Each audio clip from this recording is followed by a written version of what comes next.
Hey, gorgeous souls, and welcome to the Midlife Purpose Project. I'm your host, Katie Farinas, a yoga teacher and soul purpose coach. And just like you, I'm navigating the wild, beautiful, and sometimes messy terrain of midlife. This is the space where we unpack the shifts happening in our bodies, minds, and souls. We're diving deep into the questions that rise up when everything seems to be changing. Think of this as your toolkit for making sense of this powerful phase of life. We'll have honest conversations, belly laughs, maybe a few tears, and a whole lot of growth. We'll hear from experts on topics that matter to you in midlife, and I'll share yogic philosophy that has been helping humans live with more skill and ease for centuries. Because here's the truth. Everything you've been through, every challenge, every joy, every heartbreak, has been training you for this. You're not broken, you're not lost, you're stepping into your power. So come on in, embrace the mess, the beauty, and the absolute magic of midlife. Let's journey together. All right, my friends, welcome back. This week, we are going to be talking about success and happiness and what that really means, how we define it, and how we know if we're in it, if we are successful in our lives, if we're happy in our lives. There's a lot of research on this, but there's also a lot of Vedic wisdom that supports the findings in the research. And so we will be getting into that in just a moment. Before that, I wanted to remind you to please sign up for my newsletter. You can use the link in my show notes, or you can head over to my website, katiefarinas.com. There is a newsletter tab at the top, and you can use that to sign up. The newsletter used to be a recap of the show, but I have switched it up a little bit, and now I am giving you different information in the newsletter than you are getting in the podcast each week. And I've done this to round out this whole experience for you. So we will be talking about a particular topic, like this week, success and happiness, in the podcast. And then I will be discussing a topic adjacent to that in the newsletter to help round out the information that you're getting and to help it kind of be more cohesive and applicable to your life, and to give you just different ways at coming at this topic from a broader perspective. So we do that in the newsletter, as well as, of course, you will receive all the updates on the show, on workshops, master classes, freebies, anything that I have going on for the community. That is where I share that information. And it's a great place for us to get to know each other as well. My readers communicate with me. They email me back. I answer all those emails personally. So if you have a burning question about me, about the show, about purpose in midlife, you can absolutely communicate with me through the newsletter, and you will always know that it is me writing you back. So like I said, use the link in the show notes or head over to my website, katiefarinas.com, and we will get you on the list, and you can start getting all of the amazing information.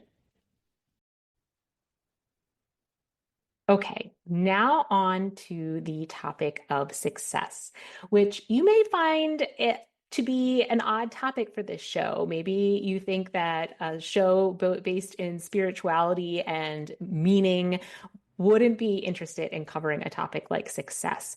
But I actually think that this is a really, really important topic, because I think in midlife, our definition of success starts to evolve and change. But just like anything, we can't fully embrace that and step into it until we bring awareness to it. So that's what today's episode is about. It's about bringing awareness to your own mind, belief systems, core beliefs, unconscious beliefs about what success means to you. And if you feel you are currently living a successful life, and if not, then what you can do to start moving towards a life that feels successful to you. When we're growing up, success is often measured in things like grades or how good we are in school, like how good, are our grades good? Things like what college that you got into, what job you got. Then we move into the working world, and success is often defined by how much money you make, or if you get that next promotion, or if you work for a good company, or if you are able to start your own business and get your own business off the ground. Success is often defined by our work very commonly. It's also defined by things in our lives outside of work, like finding a partner, becoming a parent, buying a home. These are all the markers in our society of what a successful life looks like. And they are they are based really in achievement. Success is based in achievement. Can I get the good grades? Can I excel at my sport? Can I get into the good college? Can I get the good job? Can I get the good partner? So on and so forth. And while there's nothing wrong with doing or having any of those things, it really puts us in a predicament because two things. One is it puts us on a roller coaster ride that, unless we're very mindful, we will be on for the rest of our lives. And that roller coaster ride is, I am only worthy if I am successful. And my success comes from these outside sources, these sources of achievement, and where I receive either material goods or recognition or power.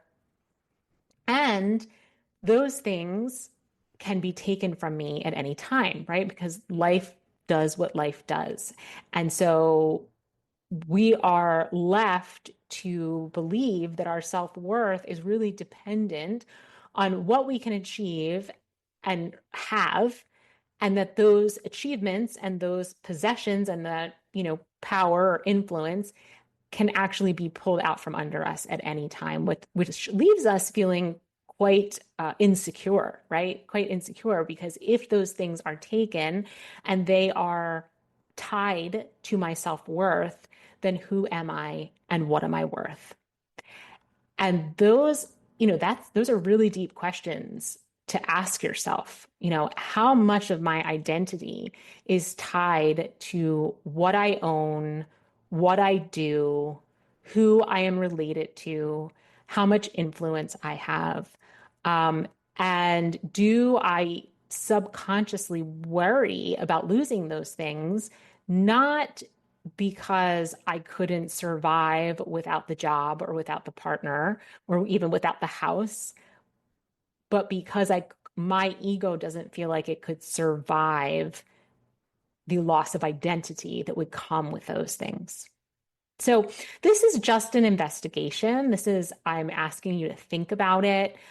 This might not apply to you, but maybe it does. And maybe you're just not aware of it. The other thing that happens when we get on this roller coaster ride is something called the arrival fallacy.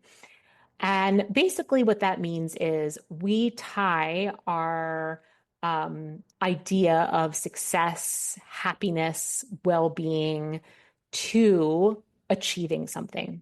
And so we set out to achieve something, whether it be that next promotion at work, or maybe it's your kid getting into a great college, or maybe it's some project you're doing on your house or a new house.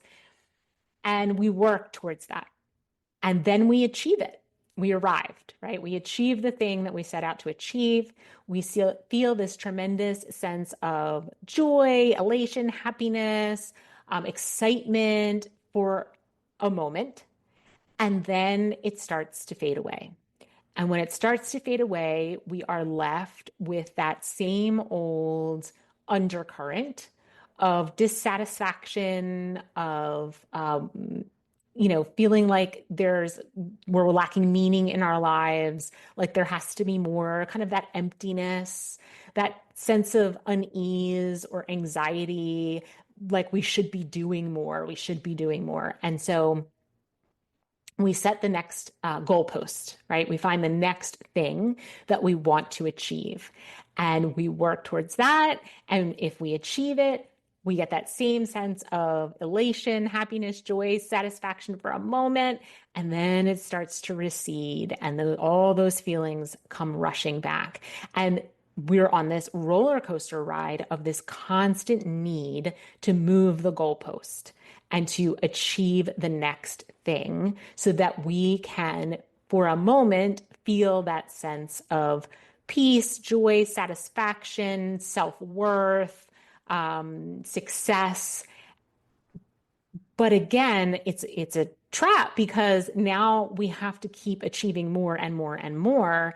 And eventually, I think most of us in midlife get to the point where we realize that we want to step off the roller coaster. We don't want to have our sense of success, meaning joy, happiness, well-being, tied to achieving something. But we don't know where to go after that, right? We just know that after a certain amount of time of doing this, of setting the goal and achieving it, only to have to set a new one and continue this process, that it gets exhausting. It gets really tiresome. And we just don't want to be there anymore. And we also realize that material success does not equal inner success, right? Those two things are not the same. You can have material success and feel inwardly successful, but it is not a guarantee. It really depends on how you came to achieve that material success. Action is neutral. It is not right or wrong, good or bad. It is dependent upon the intention behind it. So if you are working in a profession that you feel deeply called to, you feel like you're in service to others, you feel like you're using your gifts and talents to serve the world, and it happens to come with a great deal of material success, then you may feel inwardly successful and also have a lot of material possessions.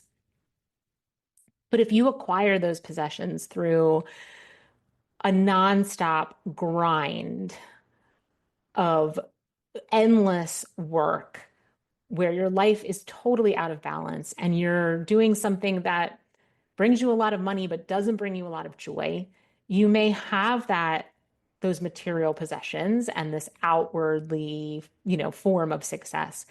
But inwardly, you may be feeling kind of dead inside, lost, like your life doesn't have a lot of meaning. Um, you may be feeling anxious. You may be feeling empty. And the question is, what does real success mean? Is it this achievement of external factors, or is it something deeper than that? Can you have very little in the way of material possessions, of power and influence, of what we would call success typically in our society, and actually be a really successful person? What is the answer to that for you? I am inviting you this episode to consider a different definition of success. And that is one where inner peace is pervasive, where you're not walking around with that sense of constant anxiety, fear, pit in your stomach, where you don't feel like you have to be doing more, achieving more, attaining more, and where you feel worthy, just innately worthy, regardless of what you do or what you have, that you just are worthy. That's it. That's the end, full stop, period. And that you don't need to prove it to anyone.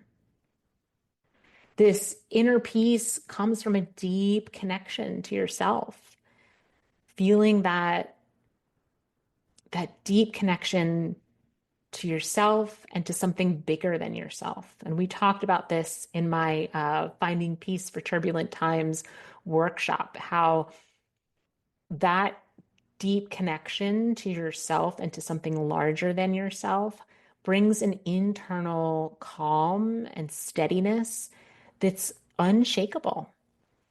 That things on the outside of you can be falling down, but inside you still have that deep connection and that steadiness and that peace and that knowing that you're okay. What if success meant living more of your life in flow, engaging in activities that made time evaporate and made all the distractions and the noise of the world disappear and allow you to just fully focus and be 100% engaged in what you were doing and feeling both lit up but calm at the same time? What if spending a lot of your day in that state was your definition of success? What if feeling free was your definition of success? Feeling like you're not bound. You're not bound to being a certain way or performing or achieving. You are fully free to be yourself, 100% authentic to who you are and to follow that inner voice and those whispers that come along. Can you think of a time when you felt really free? Can you call a time to mind? And can you imagine living most of your life feeling like that? And would you consider that success? Living your dharma or your soul's purpose. It's another great way to define success. When we're living our dharma, we find meaning and purpose and joy. We are engaged in a flow state. We serve others. And serving others it's so essential. It's so core to who we are as human beings. And if you can think of a time where you served someone else, whether it be in a formal capacity of doing a service project or just making a meal for a neighbor or a loved one who is going through a hard time, or helping somebody get something off of a high grocery store shelf, right? Can you think of a time where you performed any act of service, no matter how big or small, for someone else? And then think about how that made you feel. So if you spent more of your life engaged in activities like that, would that be considered success? And what about feeling like the best version of yourself?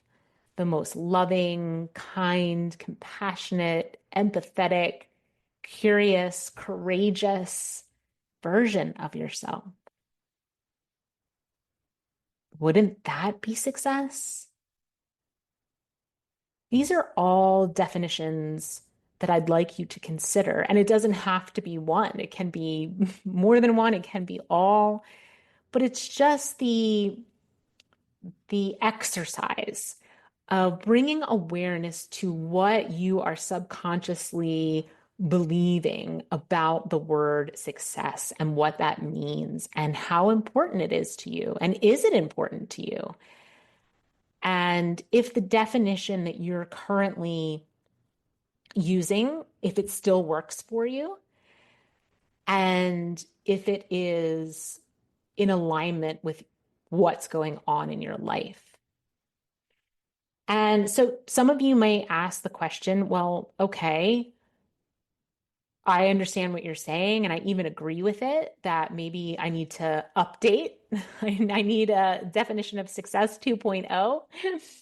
And all those things sound great, but how do I do it? How do I live into this new definition of success? I'm going to give you a few things to think about and to try and to see how they feel. And that's the game, so to speak, of all of this is that we get to try things on for size. And there is no risk, right? You can always go back through the door. It's a swinging door, and you can enter and decide you love it and keep going, or you can turn around and go right back through the same door you came into. But if you never try, then you will never know. And becoming curious about yourself and about the life that you could live, excuse me, I think is one of the kindest things that you could do for yourself. So here are a few things to ponder. You can journal these, you can talk to your friends about them. A lot of times, people will have insight on us, people who love us and know us well and care about us.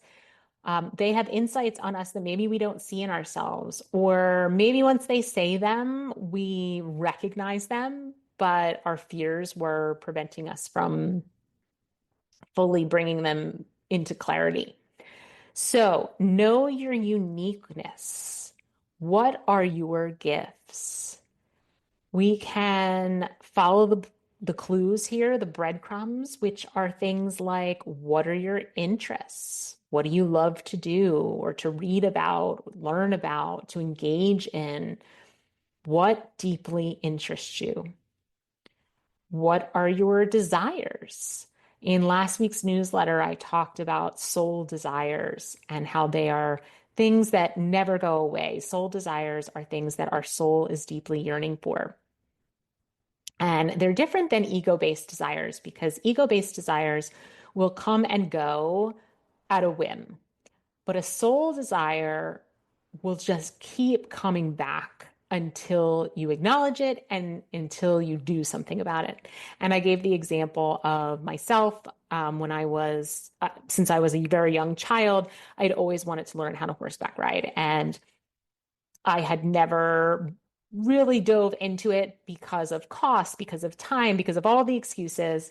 But it wouldn't leave me alone, right? This desire would not leave me alone. It just kept showing up over and over in different ways throughout my entire life. I'm nearly 47 years old, and this desire has been coming at me since I was a young child. That's a soul desire, right? It's one that just will not leave you alone. So what are those? What soul desires do you have? What are those things that just keep coming back over and over? And as much as you try to push them away and come up with 1,000 excuses as to why it's not a good idea for you, you feel this pang every time you think about it or you see somebody else doing it, this sense of grief or sadness that it's not you, or this, urge to jump in and do it. You feel this internal pull. What are those for you? What are your talents? What are you good at? And this is a great one to ask close friends and family. And seriously, do it. Like text people, call people, and be like, "Hey, can you just tell me when you think of me and something I'm really good at, or a few things I'm really good at, can you just tell me what those are?" It brings such clarity. It and a lot of times what you'll find is people will send things back and you're like, "Oh, I knew that. Actually, I knew that. I just kind of needed to hear it from someone else." So reach out to those people that you really care about and ask them to share with you their thoughts on what you're really talented at doing. So that's knowing your uniqueness. The next one is connecting to yourself and to source. So we talked about that with the inner peace part. We can't feel successful if we feel disconnected from ourselves and from something bigger, because that connection brings us the inner peace and the inner stillness that's required to hear our intuition, to hear the little whispers of where we're supposed to be and what we're supposed to be doing and who we are. So that connection is just essential. Everything moves from that connection. And you can start tapping into that through meditation, through journaling, through some quiet time spent in nature, through yoga, of course, one of my favorites. There are so many ways to tap into that sense of deep, deep connection to self and to your intuition. But it's essential for pretty much everything, quite honestly. It is the basis for everything else that we talk about on this show. The next one would be to ask yourself, how can you serve in a way that is unique to you? So when you've thought about your interests, those soul desires, your specific talents, and you've really tapped into that inner sense of safety, calm, peace, and stillness, you can ask, how do these all combine to allow me to serve the world? And it can be in so many different ways, so small and to so big. So when I say serve the world, that may sound like, I don't know, Katie, that's big, right? I don't have time to be out, making massive changes in the world. I have kids to get to sports and activities, and I have a job, and I have 7 piles of laundry that need to be done. But your way of serving may be right where you're at. And in fact, often it is. It's at your job, it's in your home, it's on the sports field, it's in your church if you go to a church, it's in the activities that you're already engaged in. You don't have to add anything to your plate. This is not about expanding the to-do list. Trust me when I tell you that is the last thing in the world I want for you, is to expand your to-do list. This is about letting go of maybe the stuff on your to-do list that you don't need to do and don't have to do, making space in your life and purposely engaging in things that you love, deeply desire, and have interest in. And then also bringing those unique talents and gifts and sense of steadiness, internal connection to where you already are. How can you use it to serve where you already are? So maybe that is being the level head in an argument that's going on at work, right? You're in a meeting, people are disagreeing, it's getting a little heated, people are talking over one another or starting to lean towards being unkind. And you're the person in the room who feels that sense of steadiness despite what's going on. And you can really help bring everybody back down and back to a space of collaboration and productivity. Maybe you're a cheerleader, right? Maybe you just have this natural tendency to be a cheerleader for people. And so wherever you are, whether it be work or home or out in the world, you just tell people something you think is great about them, right? I was having a really rough day the other day, something going on with my son. It was really challenging. He wanted to go to Chick-fil-A. I said, okay. We get in the Chick-fil-A line. I'm harried. It was kind of a crazy day. And he says to me, he's taking my order. And then he says, oh my God, I love your hair. Okay. So small, right? So small. But that really helped me, right? I was having a rough day, and to have someone just compliment me and say something nice was lovely. It was kind. I received it as a kindness. Um, and that's it. He served, right? That's what I'm talking about. That is a moment of service.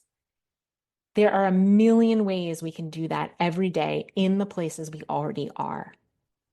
And you can do it in your way, right? So maybe you're the calm stillness in the storm. Maybe you're the cheerleader. Maybe you're the person who is really funny and can break the silence or can ease the awkwardness in a space, right? Just by being yourself and being jovial and telling jokes or being self-deprecating, you know, maybe that's you. That's service. So it's just being aware of your unique talents and your unique gifts and then bringing them in to where you already are. The last piece would be to drop resistance to what is. When you are redefining success and what that looks like for you and looking to live a life that feels more, success is defined by being connected and feeling free and living in flow and following your dharma, your soul's purpose, becoming the best version of yourself. If you are redefining that as success for you, then part of that is going to be dropping resistance to what is. So sometimes we're in situations in life that are unchangeable, right? In the moment. Eventually, everything changes. So that's a non-permanence is a Buddhist philosophy which basically says that everything changes, right? The only certainty is that everything will change. Your body will change, your mind will change, your relationships will change, the planet will change. The only thing that is permanent and does not change is your soul. That's the only thing. Outside of that, we know that all things change. But there are periods in life where you will be going through something that maybe you will not prefer. And for that period of time, it is unchangeable. And what we tend to do in those situations is resist it because we don't want it, we don't like it. We're almost, metaphorically putting a hand to the face, right? We're putting our hand out in front of the face of whatever it is that we don't want and saying, no, I don't accept you. I want to push you away. But it's essentially like saying a tsunami is coming at you and you're trying to push it away with your hand, right? It's not going to work. It's coming anyway. It's there anyway. And you are using a lot of your mental and physical energy resisting it. But when we relax and we let it wash over us and we accept that whatever is happening, and we can bring our full selves to it, that's where we can make meaning. We can make, and I think that, part of this definition of success is being able to make meaning out of life, and especially meaning out of the really tough stuff. And it's in that meaning we can also circle back to that sense of connection and inner stillness and peace. We don't feel like we're just this little boat on this huge ocean in the middle of a raging storm, right? That's what it can feel like. When we're disconnected, we can feel like we have no power and no control, and the ocean of life is just swinging us around. But when we see these challenging things as gifts from the universe to expand and deepen who we are, then we can bring our full selves, our most empowered and authentic and open selves to the situation, and we can use our gifts to serve. We can use our dharma, our soul's purpose to serve in those situations. And I just want to remind everyone, and we talked about this at the top of the episode, that you alone are the judge of your self-worth. So it's not what you have, it's not what you do, it's not what others think about you and what you have or don't have, or do or don't do, right? You are worthy because you are here. That is it. And if you can the um, release what other people think of you, other people's opinions, right? To be unconcerned about what other people think of you and to not compare yourself to others, then you can become so steady in your connection to yourself that you are impervious. You are impervious to what others think and their opinions and judgments, and you are impervious to the inevitable ups and downs of life. You are like I don't know how many of you are big outdoor people who listen to this show, but I'm a big hiker, backpacker person. And so I spend a lot of time in nature. And when you see these big rushing rivers, and then there are these huge boulders in the center of the river, and the water goes around on both sides, and sometimes it goes over, but the rock is just steady. Right? It is just there. It doesn't matter if there's been a huge storm and the river is really high and rushing fast, or if it's a drought and the river's kind of low and things are moving slow. The water around the rock does not impact the rock. It is just there, steady, living its rock life. And that's what I want for you guys.